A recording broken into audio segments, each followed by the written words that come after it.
وهنا نيجي للمبدأ السادس من مبادئ التسويق ألا وهو الpsychological triggers، وهي من الآخر المحفزات النفسية للشرا، اللي هو إيه الأسباب أو إيه المحفزات النفسية اللي بتخلّي الناس ياخدوا قرار الشرا بالفعل في النهاية، ومنهم على سبيل المثال الsocial proof أو اللي هو البرهان الاجتماعي، زي مثلًا لمّا يطلع لك إعلان تلاقي عليه 1000 comment أو 500 comment فيكون الرقم بالنسبة لك غريب، اللي هو ليه كل ده؟ وتلاقي إن الناس بتشكّر في المنتج جوّه، فتبقى حاسس إن أنت اتشجّعت، وإن أنت رغم إن أنت ممكن ما تكونش مهتم أصلًا بالمنتج، لكن مجرّد إن عليه العدد ده من الكومنتات ده في حد ذاته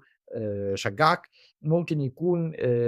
بمنتهى البساطة إن أنت سمعت حد خبير أنت بتثق فيه بيرشّح المنتج ده، زي مثلًا لمّا كانوا بيجيبوا في إعلانات معجون السنان إن 99% من الأطباء ينصحوا بيه، ولكن أنت فعلًا لو شُفت خبير حقيقي مثلًا دكتور أسنان فعلًا أنت رُحت له مثلًا أو سمعته حتى بيتكلم على السوشيال ميديا وبينصح بمنتج معيّن، فغالبًا أنت هتميل للثقة في المنتج ده وإن هو منتج كويس، وغيره بقى من الطرق التانية أو الpsychological triggers التانية، زي مثلًا ظاهرة الFOMO أو الFear of missing out، اللي هو لمّا يطلع لك إعلان ويقول لك إن فاضل 5 قطع بس والمنتج ده هيخلص، أو عرض لمدة 24 ساعة والعرض بعدها هينتهي، فأنت بتحس إن في ندرة، في حاجة هتخلص، في حاجة أنت خايف إن هي تفوتك، فده يشجّع الناس أكتر على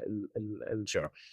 فهمك للpsychological triggers ده أو المحفزات النفسية للشِرا، بيخلّي سهل عليك إن أنت تقدر تستخدمها في الmarketing وتقدر تفكّر فيها وتشوف إيه هتطبّق منها إيه، وإيه اللي يناسب الجمهور بتاعك واللي يناسب الصناعة بتاعتك أو منتجك.